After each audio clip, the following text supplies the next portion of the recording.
Nice to me. Thanks, Rachel. 21 states are now ending the federal government's unemployment bonuses as COVID restrictions continue to ease across the country. But millions of people still aren't going back to work, and it's not because they can't find a job. There are over 8 million jobs available in the United States right now, and there are 8 million people unemployed. Joining us now to talk more about this, Wisconsin Congressman Scott Fitzgerald. Congressman, good morning. Good to see you again. Good morning. Good morning, Rob. Good morning. I saw a tweet that you put out recently where you talked about this. You said that paying workers a $300 bonus to stay home is crushing small businesses in your district in Wisconsin. The governor must stand up for small businesses and get Wisconsinites back to work. I'm confident that that could be sent by any congressman in the country. Why do you think more states aren't telling people to kind of just get off the couch and get back to work? Yeah, 42% of the people are making more right now on UI than they did on their job before the pandemic. And I think, that goes back to something I've been talking about for some time, which is, listen, I was around in 08, 09 when the economy sputtered. And, UI is an insurance program. It's not a benefit program. It's certainly, not something that should be there permanently. I mean, by definition. Right. And actually employers, there's a payroll stub that goes out every week and a certain percentage is taken out of there to fund unemployment. And we had an unemployment fund in Wisconsin that was in the red for a number of years. So right. I don't think people understand kind of the relationship on how UI is supposed to work. So it's something that I think we have to relay to individuals. And what we're seeing in Wisconsin right now is employers that are struggling, even at 15, 16, 17 bucks an hour, to compete with what the government is giving out. And right. It's a big issue, and I think it's going to continue to plague us all summer unless we do something about it. The president just doesn't seem to care about the private sector, small businesses in particular. And also, Congressman, look, where the vaccines are out there, people are getting vaccinated. We're no longer fighting the invisible enemy. Honestly, COVID-19 is not an excuse to not work anymore. We could use that maybe for the last 15 months, but I don't think it's an excuse anymore. I don't think it's a legitimate excuse anymore. You can have concerns, but you also have it in your power to get vaccinated. Doesn't the president's policy just crush any incentive, though, for people to get back to work? It really does. And sometimes when there's failure at the federal level to recognize something like this, the states kind of grab the baton and do their own thing. And we're at 19 states, I think, 19, 20 states that have already said, listen, enough's enough. We're hearing directly from our small employers.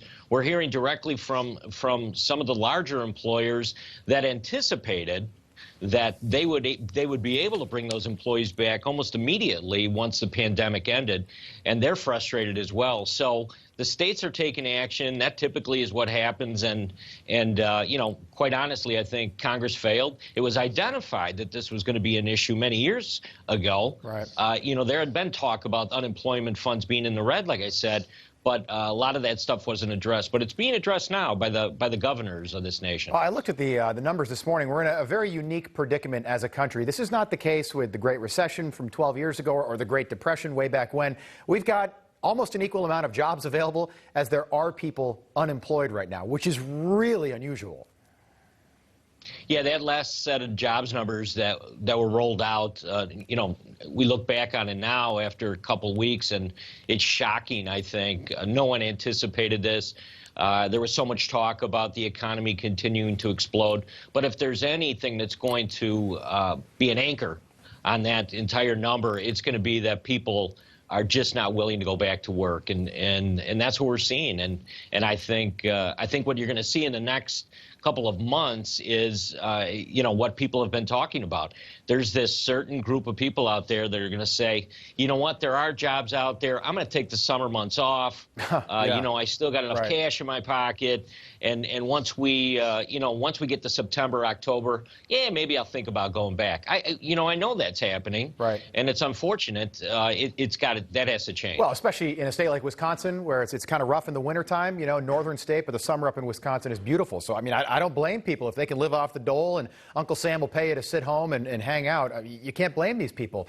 I want to talk about mask mandates for a moment. The mask mandates have been lifted by the CDC, and by the President of the United States. Many of these governors, though, are keeping these mandates in place. Wisconsin not among those states. You guys are pretty much opened up, which is a good thing. But why don't these governors, why can't they just say, I'm sorry to restaurants, to the private sector, go back to work, go live your lives? Why are they so dead set on holding on to power?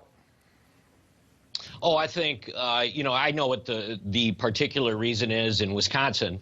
Governor Evers, for months now, has adopted this posture of continuing to be overcautious, continuing to be in this lockdown mode.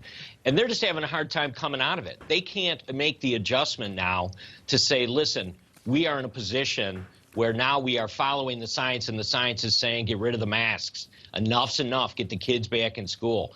I think it's a political problem, much more than it is for anything else. They can't. They have to save face at this point. They can't go out there and just admit we made a huge mistake. Or our secretaries of health, who are using these emergency pandemic powers, is now in a position where they're going to go out there and admit, you know what, we overreacted in some cases, and it's time to reverse that. Follow the science for 15 months, but forget about the science now, right? It's unbelievable. Yeah, unfortunately, that's where we're at. Congressman Scott Fitzgerald, good to see you again. I'll look forward to seeing you again soon. Thanks, Rob. Thank you. All right, stay with us. A lot more coming up here on Wake Up America. We'll be right back.